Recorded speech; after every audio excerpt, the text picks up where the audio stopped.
Welcome, beautiful friends, to the Way of Mastery. We're wrapping up lesson number 11 tonight. Yes, Bob, that's right. We are wrapping up lesson number 11 tonight. This is the second half of the deepening of this lesson. We're going to wrap it up in two because it was a meditation and he spoke very slowly. Encourage us to relax. So the first part of the meditation he set up after, of course, his very warm and glorious opening, which he always does when he talks about our equality with him and how much we are love and light and all kinds of great things like that. And then he asked us to join him in the one place where, of course, we are one. In the depth of the Christ mind or the mind of God or the kingdom of heaven or the whatever you want to call it. And you call it whatever you will. Once you're abiding there, it's not like it has a name or an address. You just are too busy enjoying yourself. So he asks us to join with him, join with him, join with him. He gives us some techniques about how to do it, which is really about not having a technique. About the body, he says, just let it relax like it's becoming the dust of the ground, meaning give it no attention. Just let it go. It's got its own onboard intelligence. It doesn't need your help. Frankly, you're not helping it any time you think you are. So just give up that idea. Put it in a safe place and let it just relax. And then he talks about coming down under the thoughts, moving away from the thoughts, recognizing you're not the thinker, and just letting yourself fall ever deeper, ever deeper, ever deeper. And we wrapped up the end of last week with I am loved, I am loving, I am lovable. He's going to get into that tonight, and he uses that to create a bridge from what you think your conscious mind is as a bridge into the heart of Christ. So that's what we'll talk about tonight. Who's done their 5 minutes of abiding as Christ today? Well, we're going to do another 5 minutes together. Isn't that cool?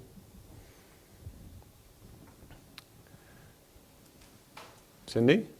Sorry, I should have given you the whoosh, it's time sign. Begin now to utilize some time each day, without letting a day go by, in which you sit with yourself. Sit with you and start by acknowledging that you are one with God. Give yourself 5 minutes to choose, to practice choosing how you will experience sitting in a chair. Practice sitting in a chair as an infinite creator of exactly what you are experiencing in your emotional field. Utilize this very process as a symbol of preparing the mind for the dropping of a pebble into it, out of which will reverberate the vibrations or ripples that will come back to you. Therefore, where you are in this moment, look around. Look at the objects that you see. Look at the people that you see around you, if there are any. Whatever sounds may be coming into your field of awareness, whatever pictures or ideas you may hold of what you are or what the world is, these are all fleeting and temporary illusions. They will pass away, and began passing away the moment they were created. Look at all that is around you, and decide what value it holds for you. Will you see it as something that you must have in your existence? Or will you choose to see it as something you've playfully drawn to yourself, you appreciate it, and it can be gone tomorrow, and your peace will not be disturbed? Which way will you view the world? It begins with 5 minutes, in which you acknowledge that you can create whatever experience you want, as a feeling that floods through your awareness, as a quality of thought that you allow to keep repeating in the mind. You can sit in a chair as an awakened Christ now. For just 5 minutes, experience yourself as Christ, crystallizing a body as a temporary teaching and learning communication device, plopping itself into a chair for a totally neutral corner of creation, because you want to have the experience of sitting blissfully at peace in your perfect knowledge of your union with God in this moment. You can sit in a chair as an awakened Christ now, because it's just your choice. It's not like there's God outside of you going, no, you're not worthy of being the holy child of God. Not yet. You've got more stuff to do. We're provided bodies in time and space to learn to do this. To be awake as Christ. Conscious, aware that you are creating what you're experiencing, what you're feeling, what desires are arising within your consciousness, what thoughts are streaming through your mind. It's all up to you. So we'll take our 5 minutes of abiding together quietly, I guess, unless somebody has a different plan. We'll find out.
Shanti Christo, the peace of Christ. Welcome back. play in these little meditations. You will begin to be shocked at how you can simply command an energy and then experience it. What would it feel like to feel the vibration of joy? So you enjoy that for a minute. Oh, what would it feel like to feel the vibration of silliness? And feel how silliness has a different tone, a different feeling, a different vibration than joy. And you'll learn, oh my gosh, this isn't coming from anywhere outside of me. All I need to do is decree it, and then I experience it. Wow! I wonder if I could actually do that consciously in every moment. Then maybe you would be the incarnation of Christ. Cool stuff. Okay, here we go with the Lord's Prayer. By the way, Rosie Marie is downstairs on the Skype with JM, and I can feel him, and we're getting ready to play this, so there'll probably be a little resonance going on. WOM, Deboshmaya, Nita Kadash Shema, Tete Malkuda, Neve Asivinach, Akina Deboshmaya O Baraha, Haulan Lachman, Sunkanan Yalmana, Boshwoklan Halpin, Akina Dapanan, Shwakin Il Hayabin. Ula talan el mission, el pasan membisha. But all the lachim el kuda, uhaila, utish bhakta. La alam. Amen. Amen. Father, Mother of the cosmos, shining light of all, focus your light within us as we breathe your holy breath. Enter the sanctuary of our hearts, uniting within us the sacred rays of your power and beauty. Let your heart's desire unite heaven and earth through our sacred union. Help us fulfill what lies within the circle of our lives today. Forgive our secret fears, as we freely choose to forgive the secret fears of others. Let us not enter forgetfulness, tempted by false appearances. For from your astonishing fire comes the eternal song which sanctifies all, renewed eternally in our lives and throughout creation. We seal these words in our hearts, committed in trust and faith. Amen. That's a whole different deal. Rather than lead us not into temptation, just forgive us our secret fears, our innocence, our unawareness, as we freely choose to forgive everybody else their sleepiness. It's a whole different ball of wax. That feels great, doesn't it? Okay, here we go. So the second half of this lesson, for those of you who have been doing this with us, starting at number 1, he's really laid out, here's the truth about what you are. You might not like it, you might not agree with it, you might not think it's true, but here's the truth. That's the whole thing of these first 12 lessons, the way of the heart. And now here, he's trying to give you an opportunity in this meditation to point to your own inner experience of where your soul resides, where the depth of your being. And as much as you might like listening to the other lessons, because the intellect just loves how great they feel and how juicy the concepts are, abiding in this place of peace is way more valuable than feeding the intellect with a lot more energy, with a lot more listening, with a lot more contemplating, with a lot more thinking, with a lot more, something to figure out. A lot of people put a lot of energy into getting it. When I just get it. Well, what you're going to get is that the mind can't get it, and you're going to just want nothing more than to rest into this space. So begin to do it consciously, because there's one simple how, and that's to abandon the thinking mind and rest into this truth. It's self-illuminating. It comes with its own direct knowing. He doesn't talk a lot about meditation in any of his pathways because he's trying to not make it a distinctly separate thing. He wants you to live and be as the presence of Christ, drawing your consciousness forth from the Father as your lived experience, not a temporary thing that you call a spiritual practice, but actually as an embodiment. So here we go. You ready, Cindy? I am loved, I am loving, I am lovable forever. Let this phrase be a stairway that descends from the world you are making to the depth of perfect peace. You will need repeat it only when you notice that you've become temporarily distracted by the sights and sounds and images of the world around the body, as well as the thoughts that seem to stream and dance along the surface of what you would call the brain center. I am loved, I am loving, I am lovable forever. And as you come to feel grounded, rooted in that deep and silent place, ask whatsoever you will, and its answer shall not be hidden from you. Ask to witness my lifetime as I walked upon your earth, and it will be shown to you. Ask to be shown the vibrational field in which you were conceived in this life. It will not be hidden from you. Ask whatever you would about a friend who perhaps seems troubled of late, and the source of what is occurring within them will be gently revealed to you.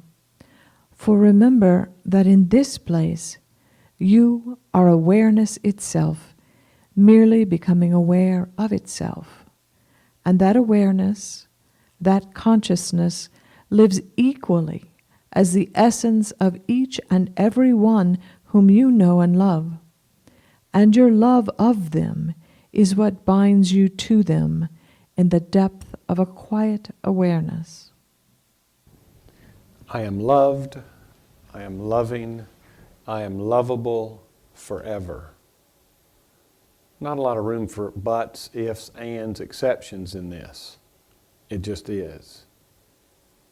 There's the Holy Trinity right there. I am loved, I am loving, I am lovable forever. And so it is. So let this phrase be a stairway that descends from the world of your making. And remember last week we talked about he describes world not as the world that we seem to think is out there, but the world that you have made within your own consciousness, that you call me, with all your likes, dislikes, preferences, history, judgment, assessments, everything that you would say is me. That's your world. And you're seeing earth out there through the perceptual filter that you've created called your world.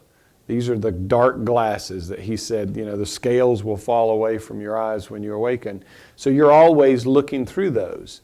And it's not just that you look out through them, you look into yourself and even in towards God through those filters.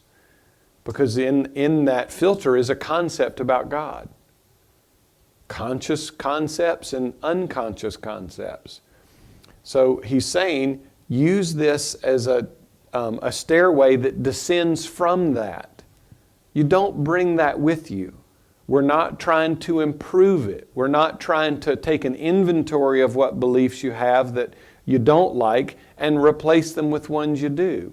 You're asked to leave it. Just leave it temporarily. And descend from that world to the depth of perfect peace. Now, perfect peace doesn't require, oh my God, I'm in perfect peace. I feel perfect peace. I mean, it doesn't need your thoughts to enhance it. It's self-aware.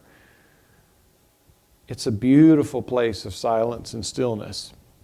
And you need only repeat it, so it's not a mantra. He's not saying just repeat it incessantly in your mind. He's saying just use it as a backstop, if you will, when you become temporarily distracted by the sights and the sounds around you. Oh, I think I just heard my spouse get home. I hope they brought the milk from the grocery store. or they're 25 minutes late. What the hell's going on? Whatever happens within your consciousness. Or you become distracted by the actual thoughts. And we've all done this. Anyone who's tried to meditate, you're like, okay, I'm going to meditate. And before you know it, you've gone through about 55 childhood memories and a whole bunch of what ifs in the future. And you're like, oh my God, where was I? I'm supposed to be meditating. Let me come back. So it's just acting as a vibrational doorstop, simply to try and take your consciousness and redirect it back towards this space. But please don't make a mantra out of it. And don't make a whole theology about what the words may mean. That's the mind trying to stay in the world. Well, what does that mean? What is he saying? So you don't actually ever descend to this peace. Because the mind is keen to distract you to stay identified with the thoughts so that you won't go to this space. Because believe me, when you start touching perfect peace, you're going to want more. Which means you're going to leave the thinking mind, you're going to disidentify with it and rest down into this peace. So the mind has a little bit of an incentive to keep your attention and awareness on it. Because without your attention and awareness and devotion to the world of your creation, and who would not say you're devoted to your world, your inner world of thoughts and perceptions and judgments and the thoughts you think that no one else knows you think. We like that, sneaky, sneaky. So you use it simply as a stairway. And he's identifying that these thoughts that stream and dance across the surface of what you call the brain. Now, he's made it very clear in the Course in Miracles that the brain has zero to do with thinking. That to say the brain has anything to do with thinking is to say that a match is more powerful than the sun. The brain is merely and only and exclusively a receiving and transmitting device. That's why scientists have never found where memory is stored, because it's not on board. It's stored in the Akashic records. We're going to talk about that a little bit. My friend Kelly's here, had a wonderful Akashic function last Friday night. Thank you very much. I am loved, I am loving, and I am lovable forever. So when you recognize, oh, I've moved away, you can use this rather than self-judgment. Damn, I'm never going to get this. Dang, I just can't do this. You don't need, just use I am loved, I am loving, I am lovable forever. And when you're still, you're actually going to feel this little vibration that this little phrase has attached to it. It's just kind of like a little pointer. It's just going to turn your awareness, whether you're conscious of it or not, in another direction. When you get really subtle, you'll actually feel it. So as you come to feel grounded, rooted in the deep and silent peace, so he's asking you, this isn't like a temporary 24-minute, meditation in the day that you just go to because you're really stressed out at work and then you abandon it. He's asking you to become grounded and rooted in, meaning the source of your being arises from that point, not the thinking mind. Because it does you no good to visit if you can't abide there and let your being arise out of that peace. Ask whatever you will, and its answer will be not hidden to you. So I mentioned Kelly's Akashic reading, Akashville event Friday night. That's what she does. She has a skill and a gift to be able to channel from this infinite field of wisdom. And it's available to everyone. I'd love to say Kelly's special, but she's not. Everyone can do this.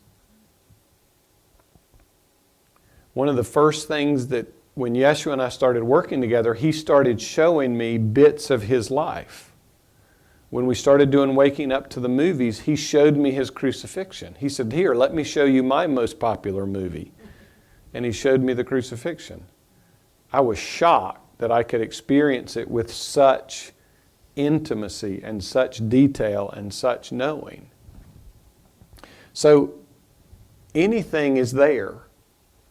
And we don't own any of it. You think you have a personal identity and you think you've had previous lifetimes. That's the one of us expressing in all those lifetimes. So in truth, you've been every incarnation there's ever been, could be, or will be. None of it's private. If you look within your consciousness, the whole idea that you have privacy is part of the illusion. It's part of the fear-based mind which says, I don't want anyone knowing my stuff. I don't even know my stuff. Well, everybody knows everybody's stuff because there's just one stuff. But that's cool that we seem to be able to create these little cocoons around us to separate ourselves from our wholeness. And then say, I've got my thing, and now I need to protect it. I don't want people to know what's hidden in my consciousness, so I want to put on a smiley face and have them think I'm whatever. All that's kind of ridiculous. So, ask to witness his lifetime, and it'll be shown to you.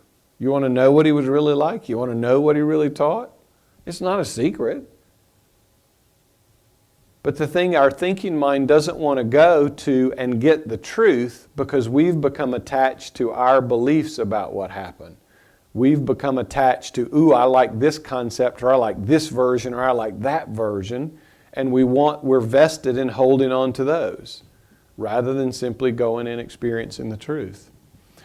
Ask to be shown the vibrational field in which you were conceived. So when this was shown to me, I saw the reason for my incarnation. I saw the purpose. I saw this work would be part of it. I saw the selection of the birth mother that would be expressed into. I saw the main anchor that I was going to drag along with me, which was this sense of abandonment. That was kind of the lesson that I was working on getting over. I saw the whole thing because every one of us made all those choices consciously, and then we forgot what they were. So none of that's hidden. It'll all be shown to you. And anyone else's can be shown to you. Now be very clear, if you go into this space as a Snoopy ass, you're going to get zilch. Your mind will try and make up whatever it wants the answer to be, but you're not going to get the truth of it. This isn't about gossip. It isn't about taking things for your benefit to give you knowledge and wisdom and power over anyone else. If you take an iota of that energy in there, you'll get absolutely nothing. This is about being truly helpful. It's about abiding as that one, not using the information to go, did OJ do it or not? You know, it's not about that. And who really did shoot JR, even though it was a TV show? It's not about that at all. It's not about just curiosity as much as it is about you coming into the fullness of your Christedness, and then from this place of groundedness, like Kelly does with her work, helping others by giving what information will be helpful. And there's times I see things and it's not helpful to share them. I'm not guided to share them because the timing's not right, or you never know. For remember that in this place, you are awareness itself. You are God's self. You are Christ's mind. You are the one. You are all that is, whatever you want to call it, and call it whatever you will. Doesn't matter what name you put on it. You're only becoming aware that you are greater than what you think you are. If you've seen any of your lifetimes, you start to recognize, well, gosh, clearly I'm not this body because I'm aware of other expressions of what I would call me that were in lots of other seeming bodies. So you're just awareness becoming aware of itself. And it lives absolutely equally as the truth of every single one of us. But as you descend the stairway to the quiet place of the heart, there are a few things to leave behind you. The need to be right, the need to be supported in your illusions, the fear of rejection, abandonment, denial, and death. Leave behind you every thought of what the world is and what it is for.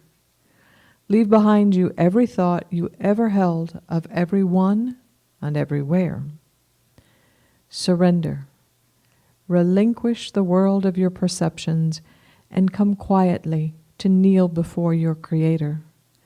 And there, in the silent place of the heart, unattached to whatever is given you or shown to you, nothing will be kept secret. Would you know the foundations of the world? The answer is here. Would you know how to best direct love to a loved one? The answer is here. And a voice will speak to you like one crying from the wilderness. Pictures will be shown you, feelings enlivened within you, and you will know that way to extend your treasure. Remain with me here, for here do I abide, and the only difference between us is that occasionally you believe that you abide somewhere else. And when you journey up those stairs, to begin to be distracted by the thoughts on the surface of your mind and by the sensory feedback of the energy field that comprises your physical creation, I remain in our shared heart, patiently waiting for your return. This first paragraph is really important because many people think they want to go into meditation dragging all their shit and baggage and have God come to them in meditation and tell them it's not true, or validate it, or justify it, or say, yeah, it was somebody else's fault. It's got nothing to do with that. You don't get in the door dragging your stuff. It's rather you consciously choose to abandon it. You consciously choose to give it absolutely no meaning and take nothing with you. Not even a curiosity. I mean, that's the thing. I mean, this is one of the most paradoxical things, is trying to get empty when all you know how to do is be full of something you would call me. So you can't take the need to be right. Does anybody know that energy?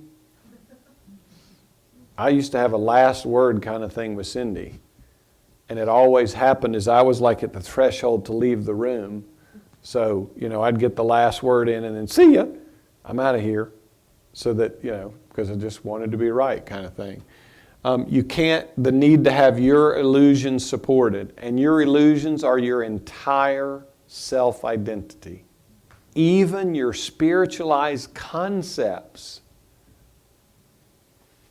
He talked about this. This is the same thing in the Course in Miracles when he said, simply do this. Be still and leave behind all the thoughts you think of what God or what God is, what you are or what you've ever done. Just come with wholly empty hands. Meaning absolutely empty. It doesn't mean that you try and stay at your thinking level of consciousness and then just be done with your thoughts. You're literally decoupling your consciousness from that, where all that stuff resides, and moving away from it in purity, in innocence, and in radiance. You can't take fear of rejection, abandonment, denial, or death, because all of those are rooted in what's not true. So they don't get through the truth door. The secret is you have to already acknowledge the truth of what you are by being empty before you can come through the door and have your cup filled. Does that make sense? But so many of us are so keen to just go to spiritual meetings or listen to your own story, how you're just so keen to tell everybody your victimhood story or your specialness story. That stuff's it's all illusion. It has nothing to do with the truth of your being. So leave behind you every thought you've ever held of everyone and everything. And again, it's not about keeping your kind of sense of identity and just not thinking. It's about even willing to drop below and away from your sense of me, which is made up of all those thoughts and everything else. Surrender, relinquish the world of your perceptions and come quietly to kneel before your Creator. quietly. Not in, I've come to ask for something. I mean, that's one of the most tragic things we did to prayer. Prayer, when Jeshua walked the planet, meant attunement, which is what he's talking about here, abandoning everything and attuning in God's presence, pure and radiant, not asking for stuff. I think we talked about this a little last week. You don't recognize when you're asking for something, there's something unconscious underneath it that is a statement. When you say, I want to wake up, underneath it is a statement, I'm not awake. The deeper desire is what's being fulfilled. You think what you're asking is based on your question. It's not. It's what's based underneath it. Because you couldn't even ask the question, I want to wake up, if you weren't already deceiving yourself that you're asleep. So when you're asking, if you're asking in prayer, look deeply and see, what is it I'm really asking? And you wonder why your prayers oftentimes don't seem to get answered. Your prayers for abundance, because most of those are stomping up and down and decreeing, I don't have anything. So anyway, that was just a little aside. The silent place of the heart, unattached to whatever is given you or shown you. Complete unattachment to whatever you see. Why? Because you'll see that there's an energy within your being that wants to see something, and then immediately an energy will arise. How does that benefit me? What can I do with what I've just seen? How can that benefit me? How can that make me special? How can I use that to my benefit? I mean, if you look at your consciousness all day long, you're doing that kind of action within your consciousness. Unattached to whatever's given you or shown you. Now recognize, he had to be unattached to see what was coming for him. If he was still attached to his belief that he was a body and that bodies can experience death, do you think he could have been shown the crucifixion without it scaring the shit out of him? But part of what's happening when you decouple yourself from this conscious thinking being and you begin to rest into this peace is you're beginning to rest into the mystery of I am. And you recognize you're not the body because you can look upon all those thoughts and all those feelings and all those perceptions from this place of mystery. And so you begin to recognize you're not that. So if you're going into this place looking for something, then you didn't come empty.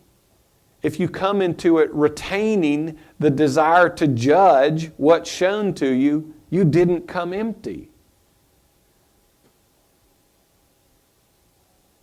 Completely unattached. I've heard J.M. when Yeshua's talked with him about it and when he's talked with me in her about having disinterest. Being absolutely neutral. Remember, all events are neutral. He did that 2 lessons ago. So can you get into this place where even what will be shown you, you will see in perfect neutrality? If not, then recognize I'm holding a bunch of desires that things go a certain way. And those desires are really denying my ability to simply see honestly and truthfully what's available to be shown. So just look, because our consciousness is ripe. I mean, it is thick with what I want the future to be, what I want the future to look like. So this is one of the hardest things we do, is decoupling ourselves from our sense of me and being really, really empty, really, really open. So whatever be neutral, nothing will be kept secret. He said this, knock and it will be open to you. Nothing will be kept secret. It's all there. But it's not there for an individual personality. It's there as the one. How would you best direct love to a loved one? The answer's there, and a voice will speak to you. Pictures will be shown you, feelings enlivened within you, and I've talked a little bit with Kelly. That's kind of her experience. She gets feelings, she sees pictures, she hears words. You kind of get this whole multi-sensory type thing. But her ability to channel is, I mean, if she's shown something that would scare her, well, then she's not really an open channel to be able to help anybody else. And the same's true for me or you. I mean, if what's been troubling someone is they were molested as a child, and you've got a bunch of judgments about that, you probably won't be shown that, because in you it's going to arise your judgments and fears, and you'll probably join with them in their victimhoodness rather than being able to be present and help them as Christ. You see where that's going? So remain with me here, for here do I abide. And that I, when he's saying I, he's speaking of the one I, which is the I of you and the I of me and the I of the plant and the I of the planet, the I of everything. That from which all of creation arises and returns. And even when it arises, it doesn't actually leave that place. It's just because we've got concepts on the mind about separation and all that kind of stuff, we misperceive that, of course, it has. And the only differences between us that, and I love the way he says this, occasionally you believe that you abide somewhere else. Occasionally. Now he talks about a lifetime as a blink of an eye. Just a blink of an eye, where we misperceive ourselves as a body-mind. So when you journey up the steps and become distracted with the thoughts and the body, he remains there. The truth remains true all the time. You've just got identified with what we would call the substitute we made for God's love. From being one with all that is to being just me. It's a short distance, but man, it's the difference between heaven and hell. Remain with me here.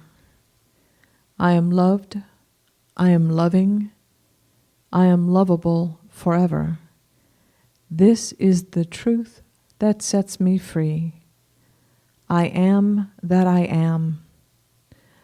My awareness knows no limitation, and all worlds arise within me. I am that mind, present in all beings when they descend the stairway and embrace the truth that alone is always true. Here, perfect peace. Here, the recognition that nothing is lacking. Here, the embrace of the fulfillment of the love I have sought in all the wrong places. Here alone do I abide. Here alone do I remain.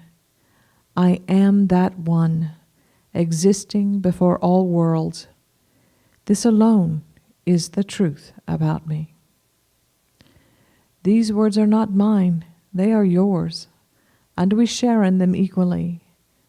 I am loved, I am loving, I am lovable forever. I am that I am.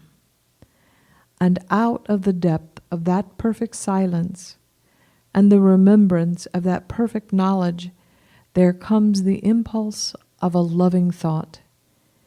Take me into form. Take me into space and time.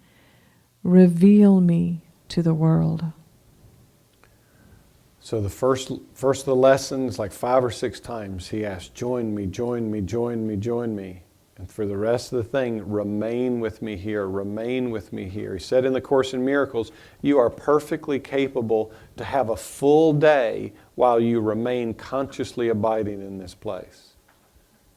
It's not something, and you'll have concepts that you need to sit really still, you need to be in a room that's like soundproofed, you need to make sure the dogs are put away, you'll have all kinds of crazy excuses to try and set up peace out here so that you can hope to have it in here. But once you find it in here, you'll take it with you everywhere you go. and you will not need to leave it unless you make a choice to. You're not ever kicked out. You choose to become identified with the thinker. And in doing so, you abandon. I am loved, I am loving, I am lovable forever. That is the truth that sets me free. It sets you free from your me.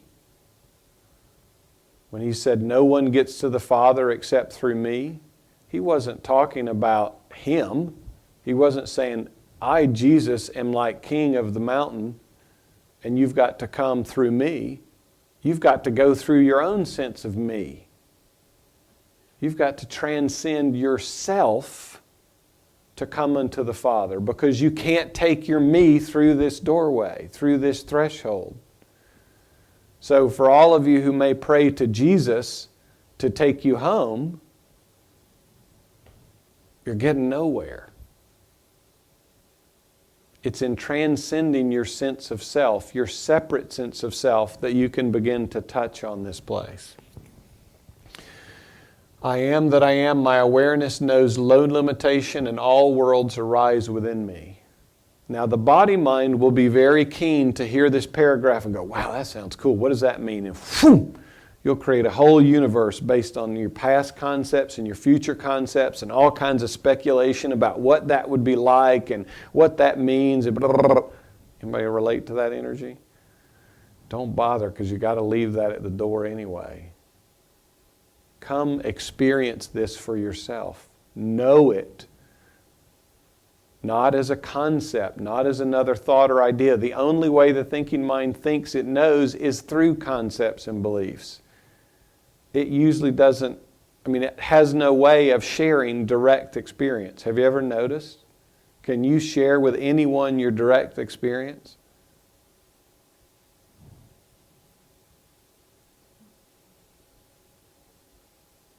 Because you think you're a mind, and you think the only way you can share is by conceptualizing it. And when you move from direct experience to concepts, beliefs, likes, dislikes, preferences, you've moved out of the source of creation into your own little world, where you're giving that experience good meaning, bad meaning, liked it meaning, want more of it or want less of it, whatever. And by the way, all that activity keeps you from experiencing the next moment's direct experience, because now you're running away up in your mind. I am that mind present in all beings when they descend the staircase and embrace the truth that alone is true always. This is what was meant with let the mind that was in Christ Jesus be in you. It already is in you. It is you. But we've created very, very limiting substitutes for it, and we call those me. Here, perfect peace. Here, the recognition that nothing is lacking. So just look at your own experience of your life, and when you look on what you say the world is out there, about how much you believe things are lacking, and how much energy in your consciousness is going to attempt to fulfill a sense of inner lack. All that's going to disappear here, and it's the only place it will ever disappear. You will not find wholeness and fulfillment within your thought-based world or within the world that you project out there. So here is the fulfillment of love. I've sought in all the wrong places. We could do a whole, probably waking up to a dialogue on looking for love in all the wrong places. Each of us have got a very long list of that, kind of like a Santa list that just rolls across the floor. I sought it in this, and this, and this, and this person, and this person, and this person, in this spiritual text, and this spiritual text, and this spiritual text. It goes on and on and on. Here alone do I abide, here alone do I remain. I am that one, existing before all worlds, and this alone is truth. So there's the Alpha and the Omega. This really is a very succinct description of what's undescribable. And if you notice Yeshua's teachings, they weren't verbose. because extra words and extra verboseness, extra descriptions do not describe the indescribable any more effectively than just a few.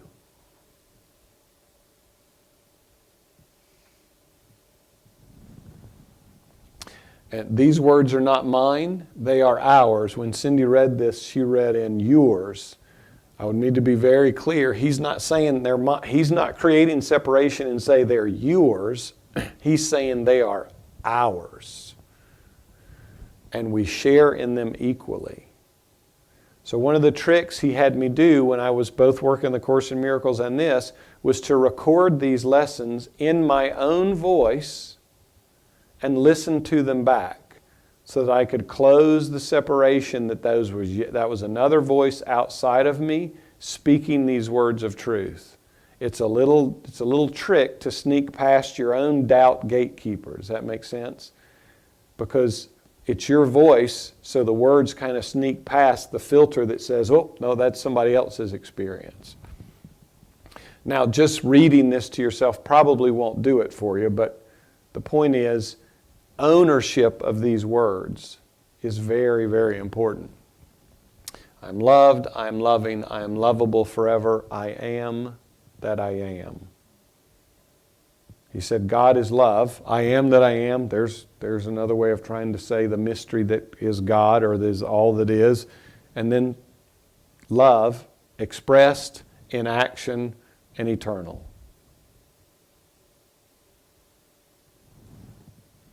Out of the depth of that perfect silence and the remembrance of perfect knowledge comes this loving thought.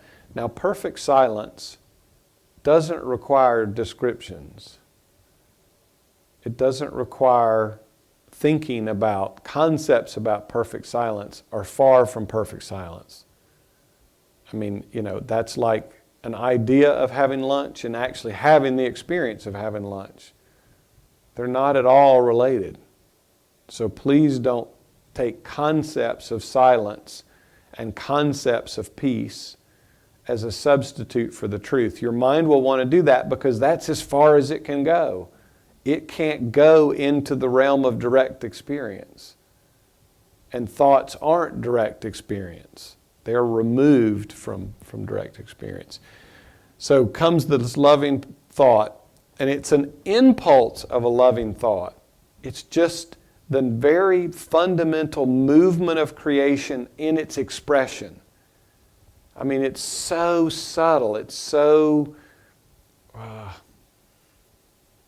it's hard to put a word on it. Aren't really words, but it's just it's a basic, fundamental, and natural movement of expansion. That's what you kind of feel in that space, is expansive, but effortlessly so, and spontaneously so. And it comes with all that is needed to facilitate that expansion.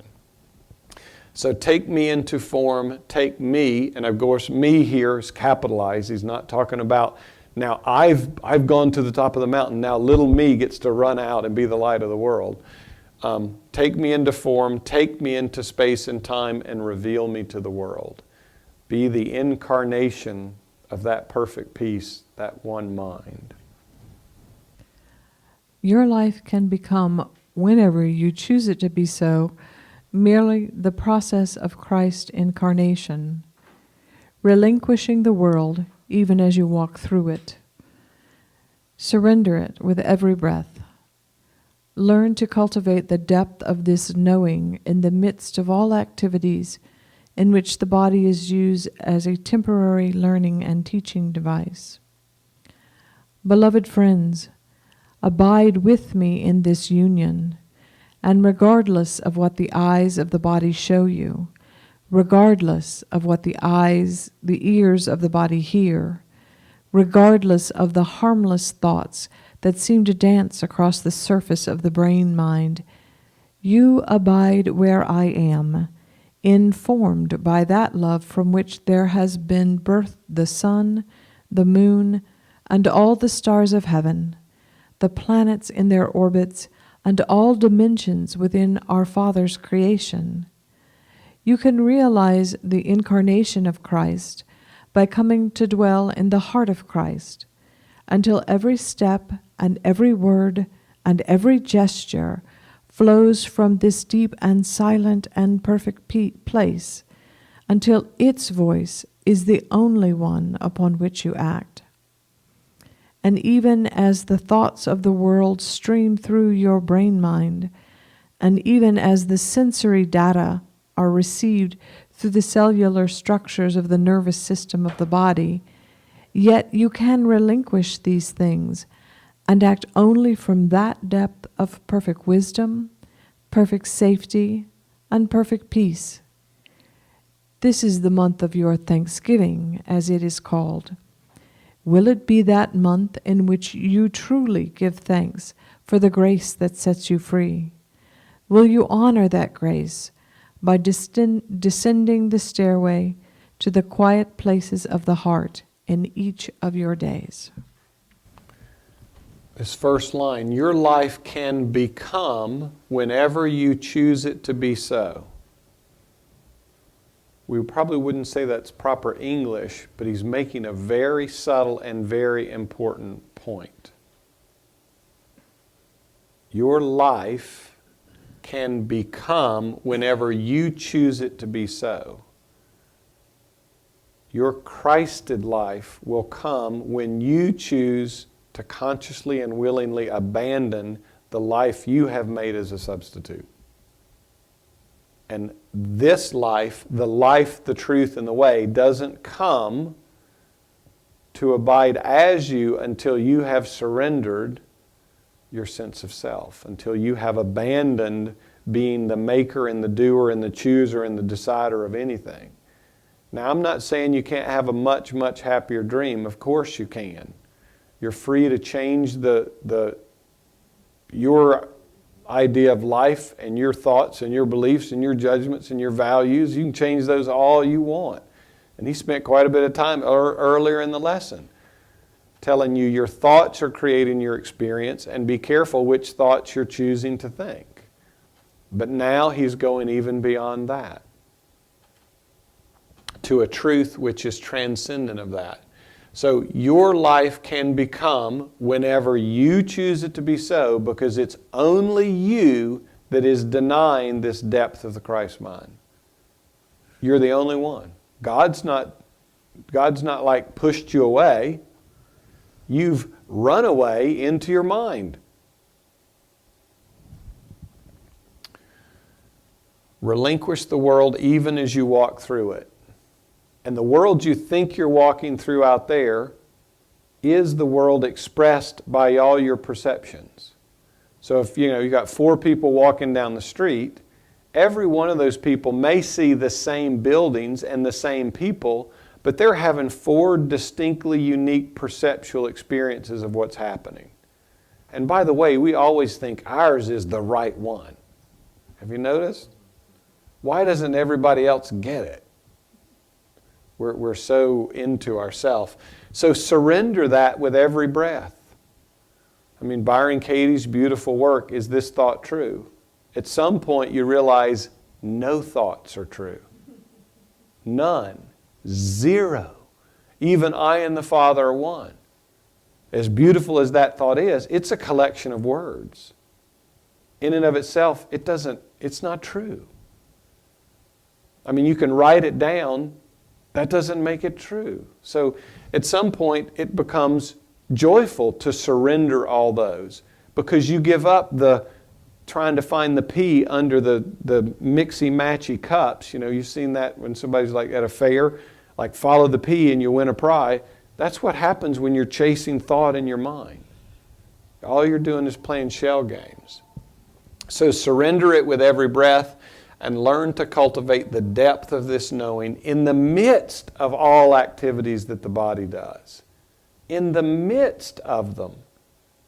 Not in your special separate meditations. What good is peace to you if you only experience it from 7 to 8 while you meditate, and the rest of the day you're at shit?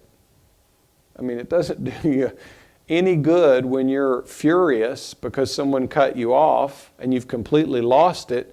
The fact that, I can abide in perfect peace when the conditions are just right. In the midst of all activities which arise in the body, and he's said it in both of these pathways, that the body is a temporary learning and teaching device. And many people misunderstand what he means by that.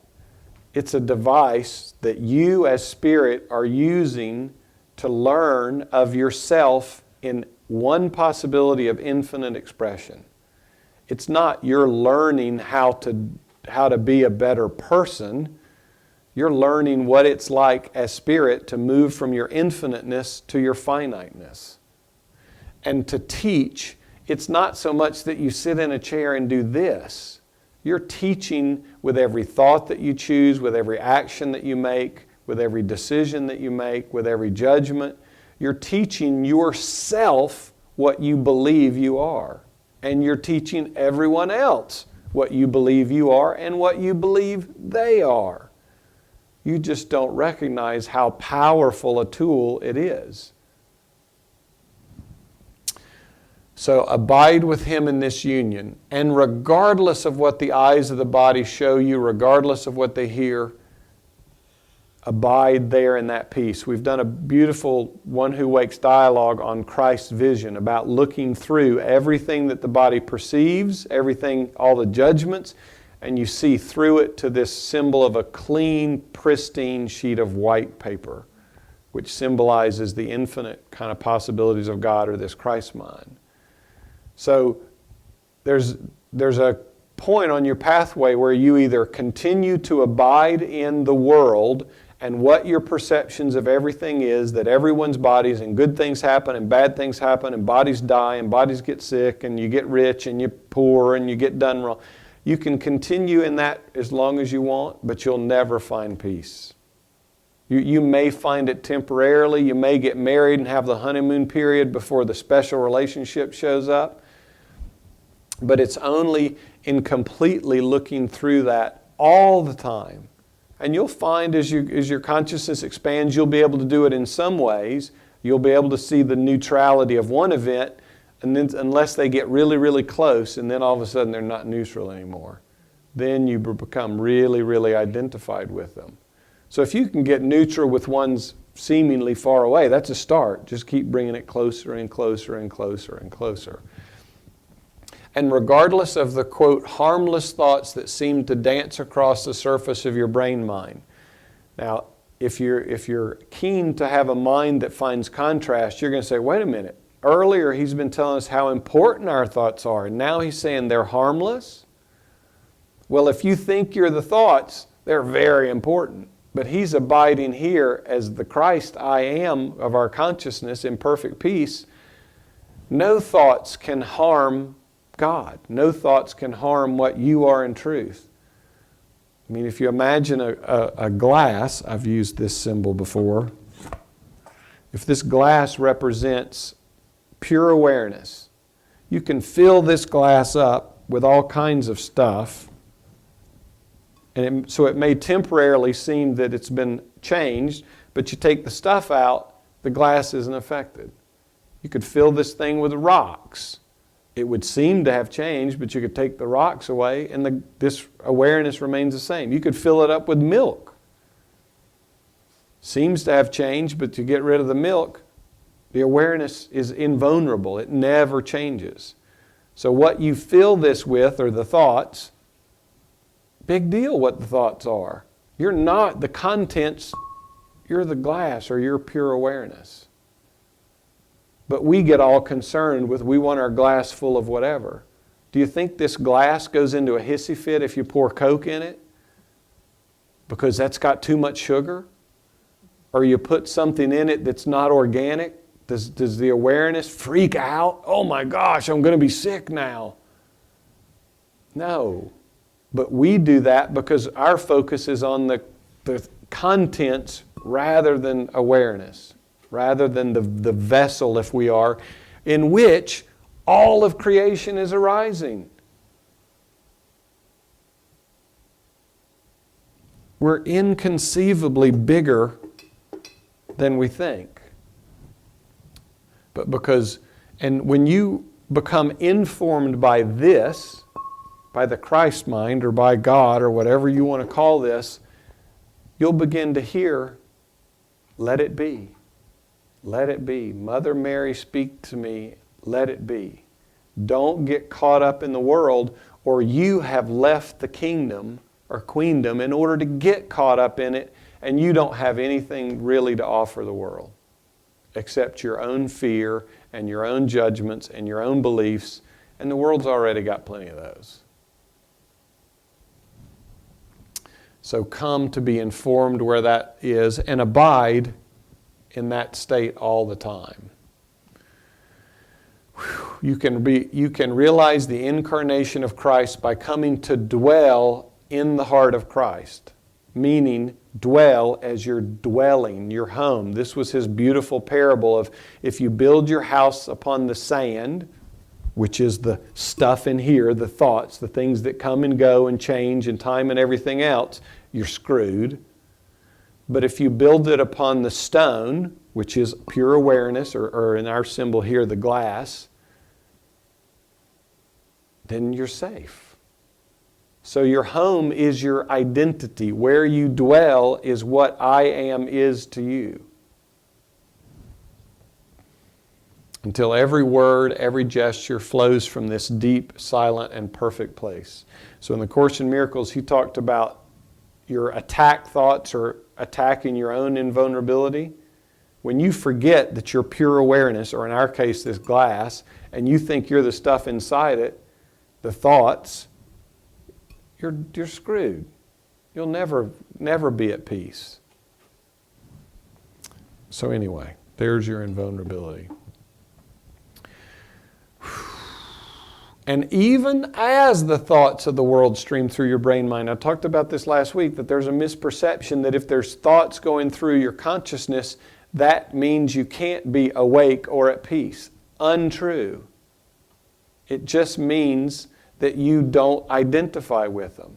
It means you give them zero reality. And even though the sensory data is received through your body, you relinquish them.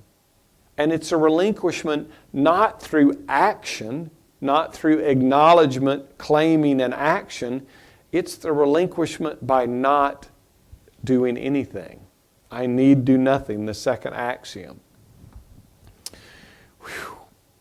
And then you will act only from that place of perfect wisdom, safety, and perfect peace. I am loved, I am loving, I am lovable forever.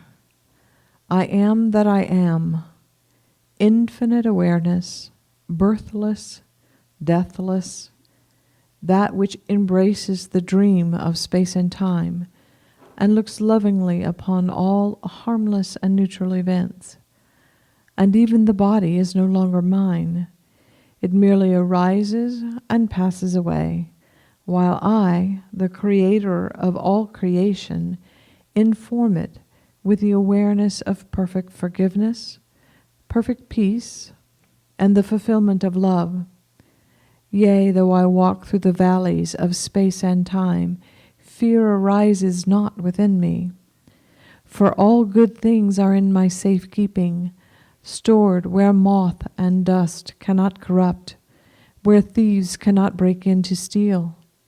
Here alone is the treasure that I seek no longer, because I have found. Abide here with me until the hour comes when you know that you will go out no more from your Father's holy place.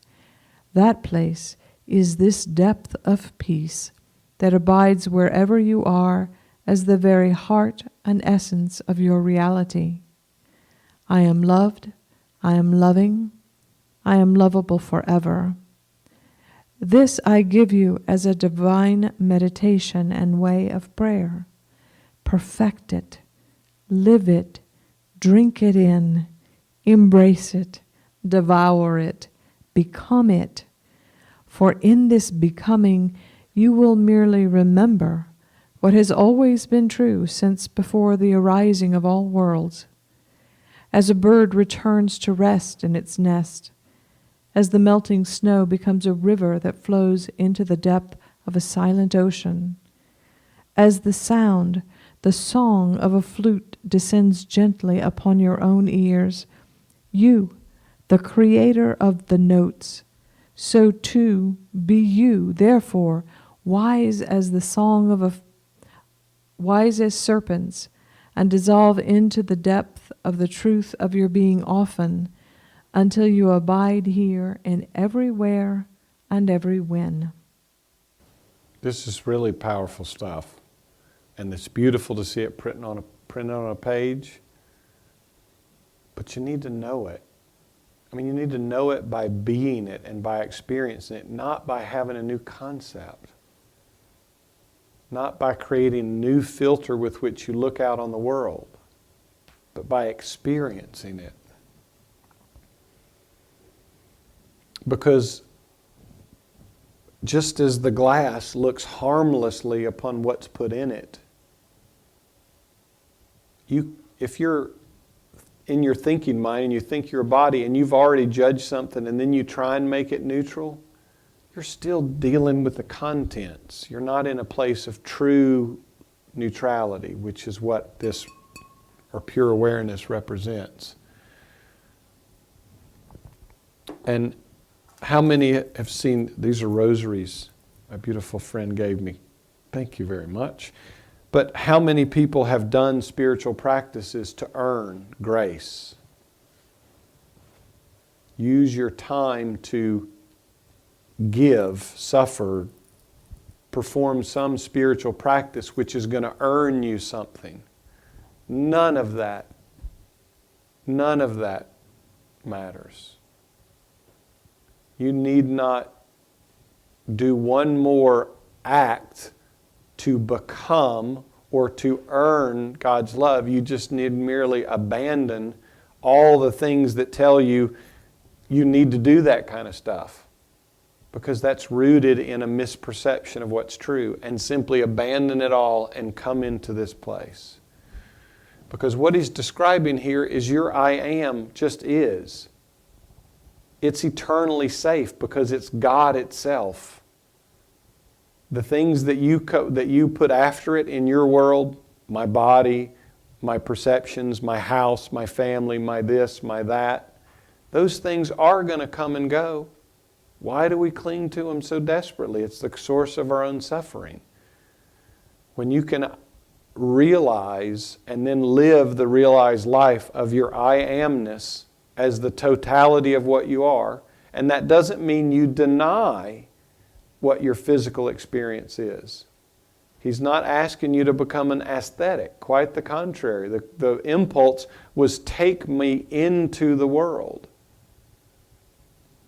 But take love into the world that allows and accepts and that's invulnerable. Not take a bunch of your judgments and spiritualize them and then go plaster them all over the world. Because you can't lose what you are. You can lose the way you've defined yourself and the possessions you think you have, but you can't lose what you are. Because that's what God is. That's what God is being in truth for each and every one of us. And is doing it right now and always has been. You don't get any better at it.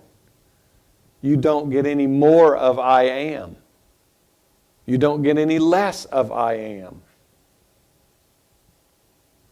All of that stuff arises within our poor, lack, scarcity, fear-based body-mindness.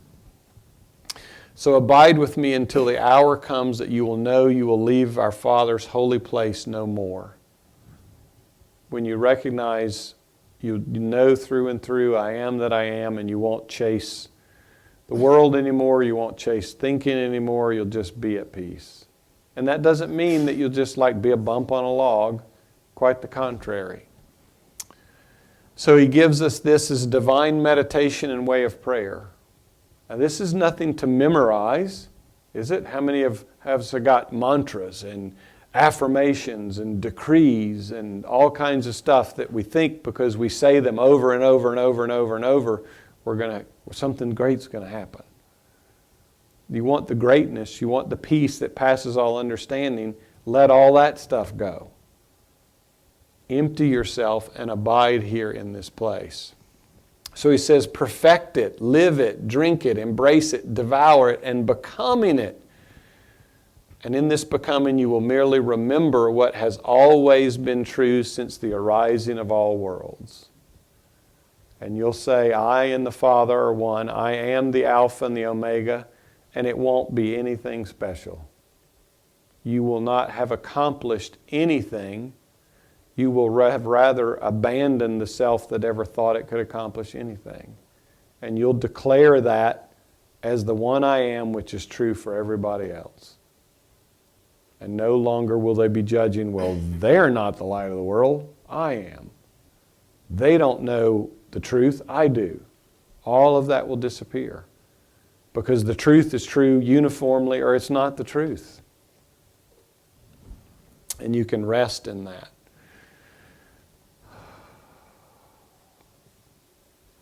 Until you abide in that place in everywhere and every when.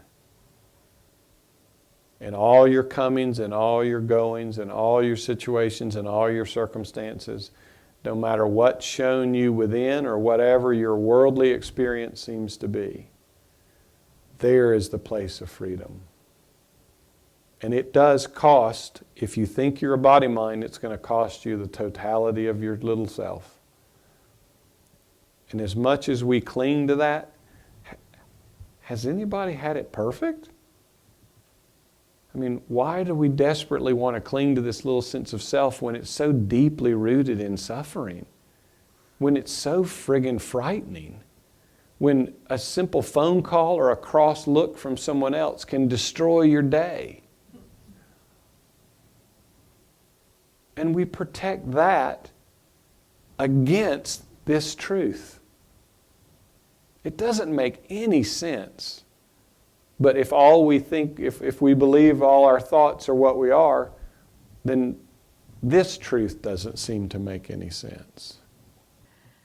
And when the body steps upon the earth, and when the vocal cords are used to form words, the touch of the foot upon the earth will remind you of Christ's blessing, and the words that shape themselves will teach only love. Here then, beloved friend, is the essence of all that I would extend to you in this day and in this hour.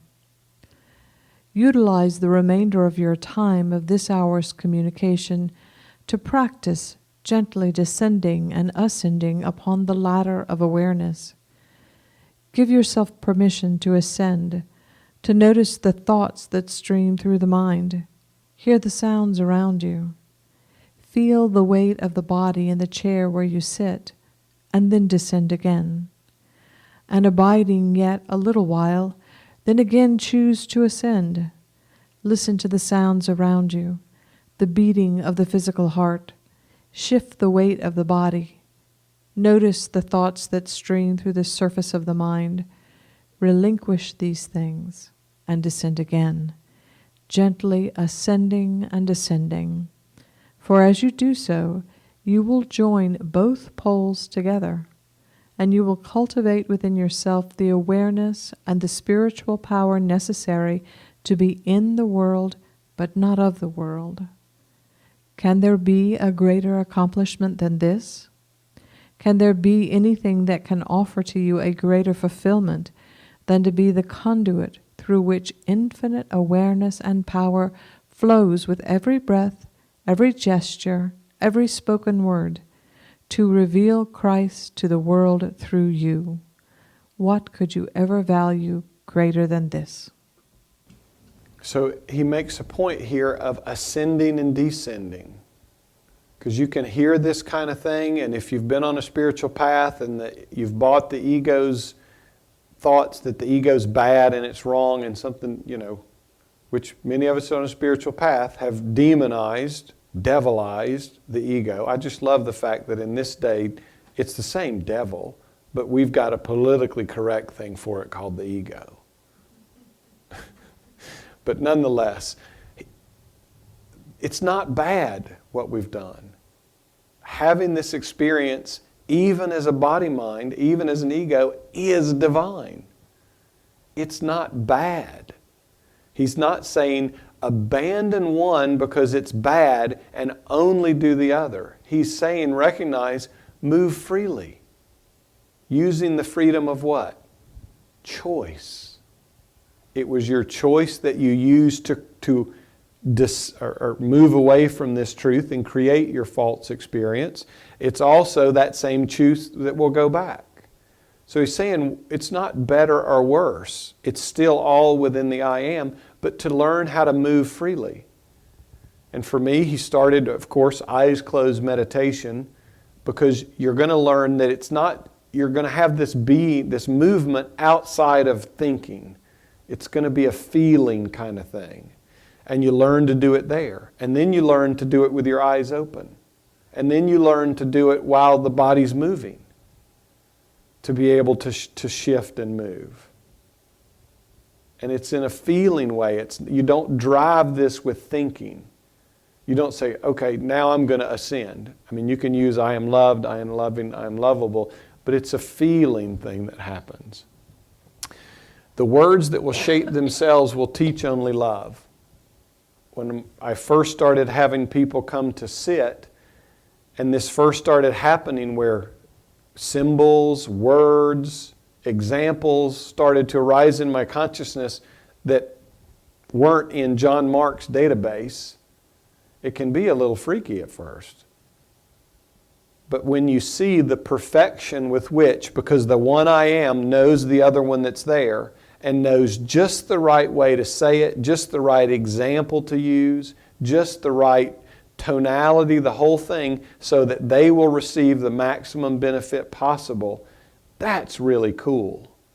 So you abandon the idea that, oh, in this situation, I used this example 5 years ago and somebody really seemed to get it, so I'm going to use, you abandon that whole little mind self-referencing database. You abandon this idea that there's a process or a strategy. You just open in absolute emptiness and see what comes. One of the biggest things we have to learn is to trust what comes and not discount it and disqualify it because it's not, we haven't heard it before. So we drop the right we surrender the right to judge what comes. Because we're only judging that based on our own fear. Oh my God, what would they think if I actually said that? What would they, our little dialogue we did the other day about stop it. What would they, oh my God, they'd be so offended if I just said, stop your bullshit. Stop believing your thoughts. Whatever it is, it's going to arise in the perfect way. If you're truly out of the way and you're not limiting how love can show up because you're still trying to maintain an image within your mind, and you want to maintain the image that you think someone else has in their mind about you.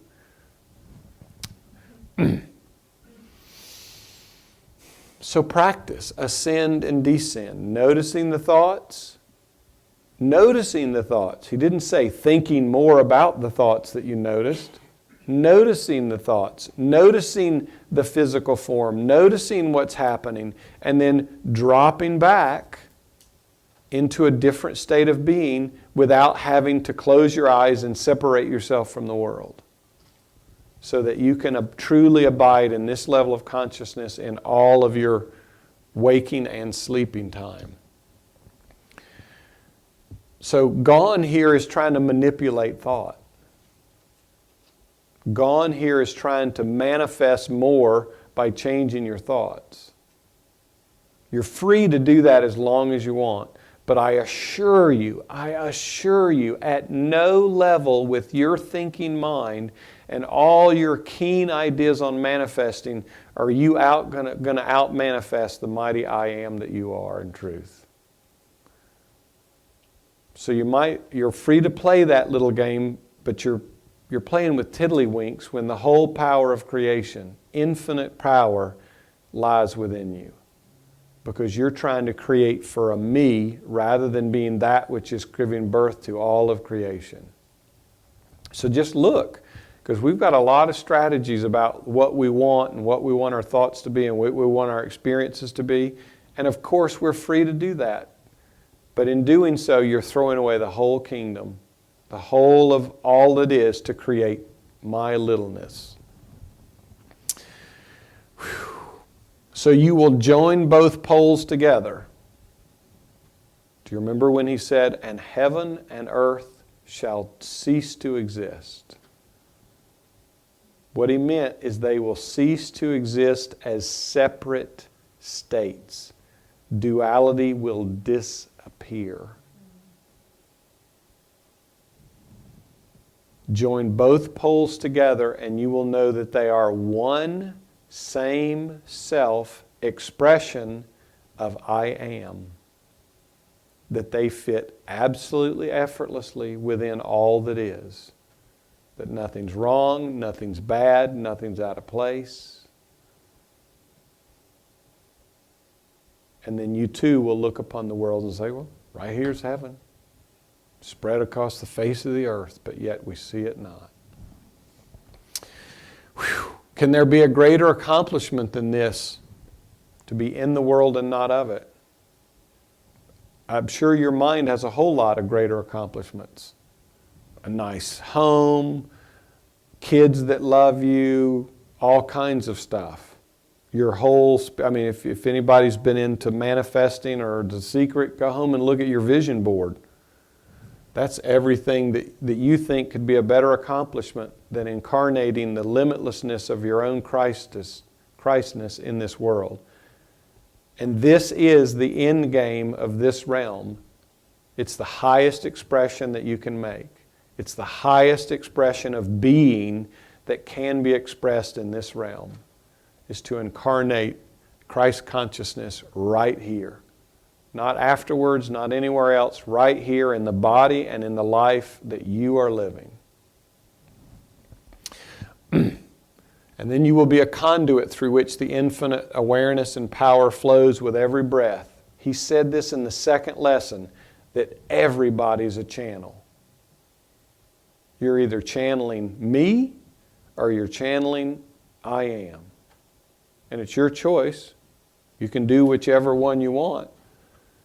But you don't get to take the infinite awareness and limitless power and then use it for me. It only gets to get used as it is in service to the one. The last book that was published for this pathway was called The Way of the Servant. And that service is the highest expression. Service as a channel for the one, love I am, to reach out and touch and heal and bless and comfort and embrace every aspect of itself, thereby knowing itself in its infinite expression. Whew. So that every breath, every gesture, every spoken word will reveal Christ to the world through you. Who knows? That may come with the incredibly miraculous. It may come with simply a smile at the woman who's spanking her kid at the grocery store. It may come in any number of ways. Who knows? But if you've got ideas about what walking the world, what Christ may look like in the world, or how you want Christ to express through you into the world, I can assure you, again, you're just taking infinite possibilities and you're reducing them to almost nothing and saying, this would be okay with me. So how much are you truly willing to surrender into this and let all that is express to you and through you? When you truly get this, you won't care how it expresses through you. You won't care if you get pinned on a cross, because you'll know you're invulnerable and you'll know that it's serving a greater good of all beings. And, it wasn't the crucifixion that set us all free. Of course, it was, I'm back. Don't worry. There is no death. That one's already been done. You won't be asked to show that one to the world. That one's been done, so you need not fear that. But what could hold greater value than this? And this is a beautiful contemplation, because this to you represents the unknown. I won't know it. I won't be in control of it. I won't be able to say what it looks like. I won't be the decision maker. I won't be the doer. And we'll take our tiny little list of what we want over that mystery, over that not knowing most of the time.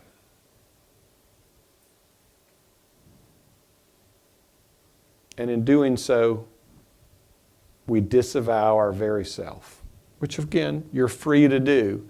But at some point, you're going to have valued enough greater than that and experienced it or made it real or manifested it and still not found peace, that in the end, everyone's going here.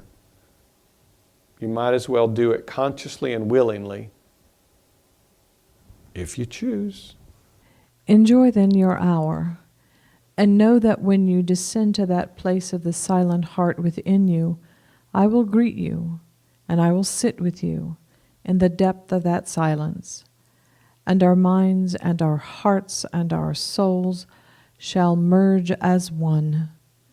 And when you ascend, you take me with you, and when you descend, you drink me into yourself, until finally there is no difference between us. And when the world looks upon you, they will say, "Behold, I am in the presence of something mysterious, something attractive, something vast and peaceful and filled with power. Surely this is the child of God." And now, from that mind that we share as one, I say again unto you, may peace walk with you, and my blessings I give unto you, not as the world gives. Give I the voice for Christ that longs to be your voice.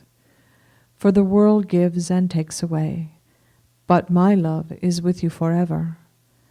Let this love become your very own. Claim it, own it, taste it, drink it, breathe it, walk it, talk it, incarnate it. Enjoy then your hour. Don't make this another thing you got to get right. Don't make this something full of effort, or you've already entered the practice with an energy that's bound to defeat you. Know that this is already what you are, and it is God's will that you realize it. Let that be joyful. Let that be effortless. Let that be simple and easy, not a whole new strategy of becoming. Our minds and our hearts and our souls shall merge as one. And there can never be words to describe what that is and is like. There'll never be, no one could ever come close to describing what that's like. But oh my God, you'll know. And you'll know in a way that you've never known anything before.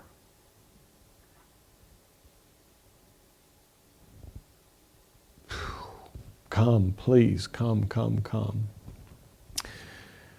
And when you ascend, take me with you. And when you descend, you drink me into yourself. So you're not drinking in truth. You're not abiding in Christ consciousness while you're thinking about it, while you're conceptualizing it, while you're strategizing about it. You need to be really honest with yourself. Every bit of that is a denial. Every bit of that is a strategy created in your own mind to stay away from this truth because you fear it. There's nothing to fear about it, I assure you. Nothing to fear about it. And the world will look upon you and say, "Behold, I'm in the presence of something mysterious, something attractive, vast and powerful. Surely this must be the child of God." If you let that truly drop in, you'll probably see fear. Because that would frighten you to actually be that.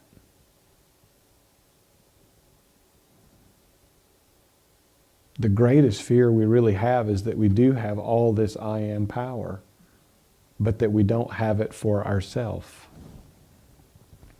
And he says again, from the mind we share as one, may peace walk with you. It always is. Even in your deepest moments of distress, peace is present. No matter how deeply you become identified with the feeling states of the body, the thoughts, the judgments, the events, the circumstances, peace is always with you. You're just not aware of it. Cultivate this meditation, cultivate this practice. You'll find the doorway to it when you want it and when you might find yourself needing it. And my blessings I give unto you, not as the world gives, because really the world's an Indian giver. I mean, I heard that when I was a kid, that you give something and you take it back. The world gave you this body, the world gave you this mind, the world gave you whatever, and it's going to take it back. So you can't ever be at peace while that's the consciousness you abide in. But my love is with you forever. He claimed it as his own. I've claimed it as my own. Not as a separate I am, not as this body, but as the I am consciousness. It will be yours when you claim it and you joyfully, effortlessly release all your other creations. Claim it, own it, taste it, drink it, breathe it, walk it, talk it, incarnate it. His pathways have never been one about God's out there somewhere and you're at a mercy of some will apart from you. Claim it, own it, drink it, taste it, breathe it, walk it, talk it, incarnate it. He doesn't leave a lot of room for you to carry a lot of other baggage. But nobody can claim it for you, can they? Who can own it for you? Who can taste it for you? Unless you're doing CPR, I don't think anybody can breathe it for you. Nobody can walk it for you or talk it for you, and absolutely no one else can incarnate it for you. And though I go now to recede into silence, yet do I walk with you on the way that you will choose, that it might be a way that extends the treasure of your perfect knowledge that you are loved, that you are loving, and that you are lovable forever, that you are indeed that which you are, and you cannot be anything else. Gently touch each moment with what you bring from what you discover in the depth of your descension into the heart of Christ. Peace be with you always, and light your way while yet you abide within the world. You are indeed sent forth as that one who holds all power to extend the treasure of truth. Be you therefore that which you are, and you are the stars that light the heavens and bring radiance to the things of time. Go you therefore into all the world and bless it with the radiance of the Christ within you. And if ever you need to know where you should be, descend to that depth, and when you ascend, open the eyes and bless the place you are, and in this is your purpose fulfilled. Peace be unto you always. Amen. So your I am is obviously with you wherever you're walking, whatever you're choosing, whatever you're doing. We just don't notice what the truth of that I am is, because we've made substitutes for it by everything we would describe ourselves and perceive ourselves to be. So peace always walks with you. God is always with you because it's the only thing that's true of you, and you can't get any closer to it, nor can you get any further away from it, save except in your own illusionary creations. And extend the treasure of your perfect knowledge that you are loved, that you are loving, and that you are lovable forever. And this isn't a strategy for your body-mind to become more loving. He's pointing out the qualities of God I am. You don't earn these. You are these. You don't become these. You let go of all your other creations that you call me and that you put a name on. Because you are indeed that which you are. Only that which God created. He called it the one begotten child of God. You can call it whatever name you want to give it, but that's what it is. And you can't truly be anything else. You can create dreams and illusions and misperceptions, but they don't change the nature of the truth. The I am of you just waits very patiently on your welcome, protecting your I, large I, God self identity, just waiting for you to be finished dreaming. Waiting you to be finished believing there's something greater than the wholeness of I am. And it's going to outweight you, I assure you. Go you therefore into all the world and bless it with the radiance of Christ within you. All the world. Every place within your own being. Go with the radiance of this peace. Illuminate what's been dark within you from this place of peace. Bring those poles together, not try and separate them even more. Enfold your creations of body-mindness in Christ's peace, not as an exception to, because it was Christ's peace and the infinite power and freedom given you as a creator that allowed you to do it in the first place. So you might as well bless it with great gratitude. And then just set it down. And if you ever need to know where you should be, descend to that depth. And when you ascend, open your eyes and bless the place that you are. There's a whole lot of energy in where am I supposed to be and what am I supposed to be doing. You always know the answer to that question because it's where you are and it's what you're doing. You couldn't be anywhere else. If you were supposed to be somewhere else and doing something else, you'd be somewhere else and you'd be doing something else. The point is, can you bring the awareness of Christ consciousness to where you are and what you're doing, regardless of what it is? And in that is your purpose wholly and completely fulfilled. Lesson 11, a meditation into the heart of Christ. So the pathway after this is about a total undoing of the self, the little self. It's not about spiritualizing the ego. It's not about improving the ego. It's not about changing and reforming all your ideas of yourself. So the end of the way of the heart has dropped within your consciousness. Here's the truth of creation and the truth of what you are. If you're prepared, the next 12 lessons that will come are the way of transformation, which effectively is the how from body, mind to Christ. And then the way of knowing is the kind of expression of incarnating it. So you're going to get to a choice point at the end of the way of the heart, which we have one more lesson to go. Am I in? Or am I still wanting to do this spiritual path but keep my little sense of self? If so, it's going to get pretty uncomfortable. It may get uncomfortable anyway. You're free to create it that way. But nonetheless, so next week, which actually won't be next week because Cindy and I will be out of town, the next time we have an event, Cindy, could you check the date for me? Or maybe I can do that right here. Well, I'll do that in announcements. People online won't need to see that. Receive the pearls of grace. And you only receive these pearls of grace when you descend. You know, many of us stay in our thinking body mind screaming for guidance. I want guidance. I want to hear. I want to hear. I want to know. I want to know. I want to know. And we never actually go to the place in our being where you can get that.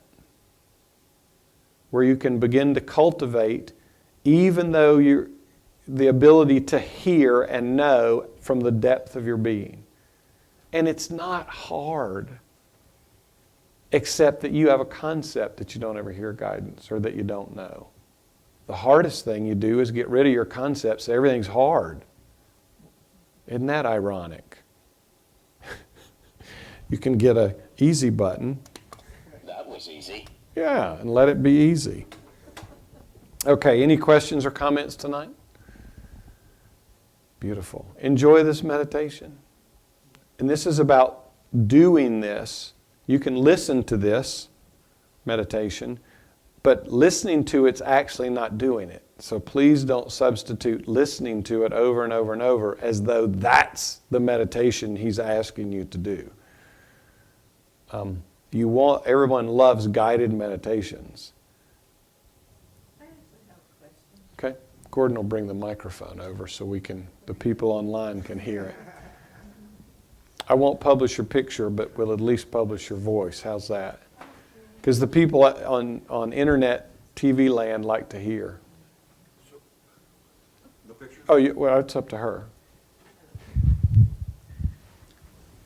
Hi, Hi, welcome back. thanks. So I'm fairly new into this loop. And I mean, I am, but I'm not. Last week you had shared with us a practice that you did for 2 years. You said for 2 years you said yes to every thought that went through your mind. And I've been playing with that a little bit this past week. And there's that sense that it assists me in just being really present and accepting what is.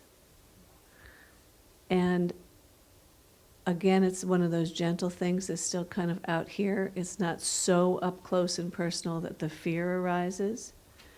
But I could see myself going to some thoughts where the fear would really arise. And so I was just curious about that a little bit and would like to know how I should proceed with that.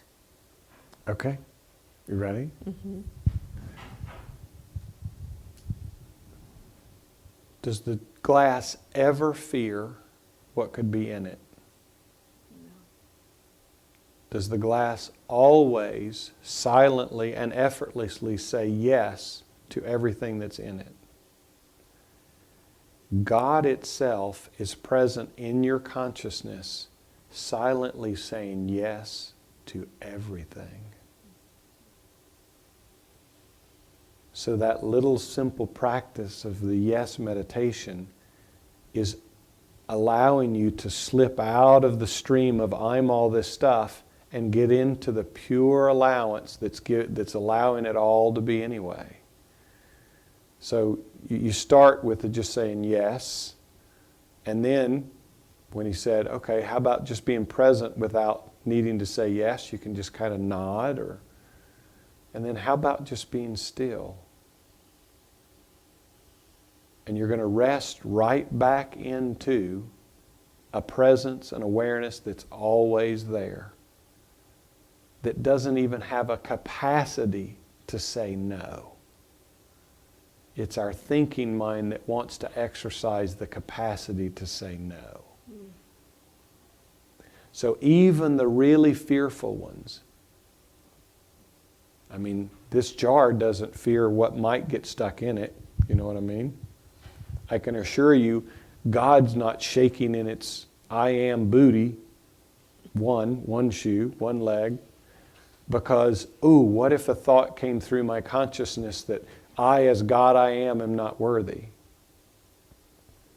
So this little simple yes trick is more powerful than most people really recognize, because all it's doing is inviting you to consciously do what God is ever present doing within your being. Allowing. Earlier in this pathway, since you're kind of new to it, he says there's 4 keys to the kingdom: desire, intention, allowance, and surrender. And the most important of these is allowance. Because that's what God's been doing the whole time. When you allow it all in perfect peace, I can assure you, you are flirting with self-realization and you're going to get kissed.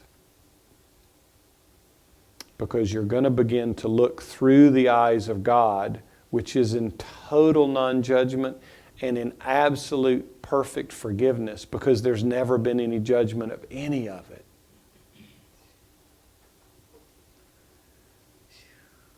So what might be best for you now is a very joyful willingness to practice complete inner allowance. The Buddhists call this non-detachment.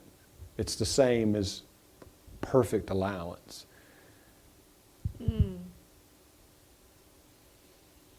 And, you know, we hold all these beliefs that, oh, these thoughts, I don't want them to come because they hurt. They've always gone. I mean, it's so ironic that we can experience fear about thoughts that are fearful, even when the fearful thoughts aren't present. Have you ever noticed? Say that again. Well, it's like I'm fearful that I'll have whatever thoughts. Even when the whatever thoughts aren't there, we're still experiencing fear because we're fearful of thoughts being fearful. Do you see what I mean? So, but again, the yes, the I am that's present, the peace that always walks with you, isn't the least bit disturbed.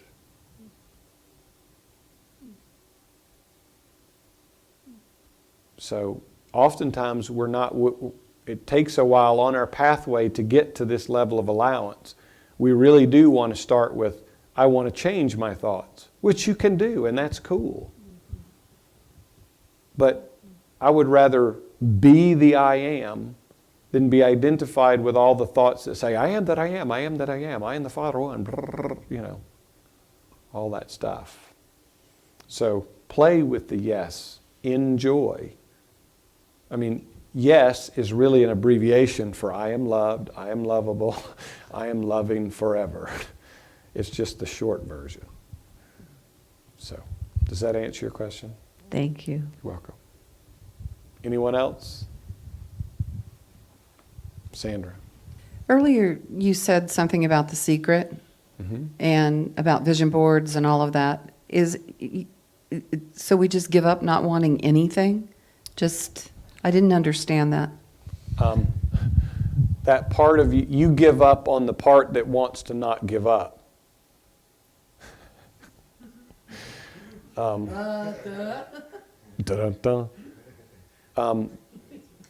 You can have a happier dream. You're welcome to vision board and manifest and all that stuff. He's pointing to the creme de la creme, the top of the mountain, the whole enchilada. It doesn't say that you don't want desires, because if we go back to this meditation, I see that I want an ice cream cone. Yes. I mean, you let the thought come, you still have a choice, do I have the ice cream cone or not? But what you let go of is the idea that having your vision board will bring you happiness. That will bring you fulfillment. That the little self getting everything it wants will bring you peace or will bring you happiness. You let go of all of that, and if you do have desire or want, back to his four kings, desire, intention, allowance, surrender, you stop the desire that's propelling your being out, and you turn all that desire back within to desire the Christ mind, to desire God I am, to desire the source, and let the mind be brought back upon itself, which is where it's going to see its own innocence in its thinking self, and it's going to self-realize the one self that we are. So it's not that desire is bad, it's a matter of what you desire.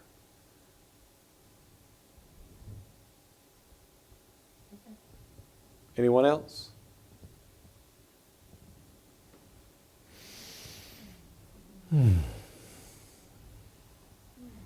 If you're interested in quickening your journey to remembrance, you can come and sit with me. I got a beautiful email from someone that I met with. Cindy and I actually met with this beautiful friend a year and a half ago. And she was depressed. And we just weren't going to join her there. The message just effectively kept coming, stop, stop. What would it be if you didn't believe those thoughts? And she's transformed incredibly. So I'm not a friend of your ego. I'm the expression of your same self soul. And that's what I'm encouraging you to realize. You don't have to. But you're willing. I'm willing to help if you want. And if you want us to come do a retreat or a workshop, please let us know. Love offering. You know, having deepening of this truth, and I could feel aha, aha, aha, aha, aha happening out in the room. What's that worth? I'm not asking you to place a monetary value, but I'm asking you to look within. Bob, would you wait for just a moment? Thanks. To look within and recognize how long might it have taken that revelation to drop into your lap without your choice to be here and the universe orchestrating this so that love could reach out to itself. This is my life's work. This is all that I do as Christ. And I would welcome you supporting this body and Cindy's body so that this work can continue. I was showing Rosie Maria, we've never advertised this work at all, except maybe a little bit on Facebook. And we saw that our videos are watched all over the world. I mean, and I have no idea how any of that happens. But it takes technology and people and all kinds of stuff. So please, tune within, go to the depth of this place, and just ask, what would I donate? What would I give? What would I extend? If you're watching online, you can go to onewhowakes.org. In the upper right-hand corner is a give button. Click that give button and you can make a PayPal donation. And if you don't have PayPal, you can do a credit card or you can send us a check. If you're here, please consider a donation. There's a basket on the other side of the fireplace, and we will welcome it in great joy. I'm grateful that 2,000 years later, his message of truth is no longer hidden in parables. It's no longer needing to be deciphered. It's really clear and it's really out in the open. Because we've all pretty much demanded that. It's come because of our desire to awaken. He comes with me when I do this work because he doesn't have a choice. He's with you every time you do the work because that's just what he is, as I am. I am with you every time you do this. So you might as well get used to it. You're not alone in there. It's your idea that you're alone in there that hurts. That's why we suffer. But we love you with an infinite love and an absolutely perfect, perfect peace. And we will not relent in either one of those. Blessings and a joyful good night. And if you're willing, I'd love hugs on the way out. Peace and a good night.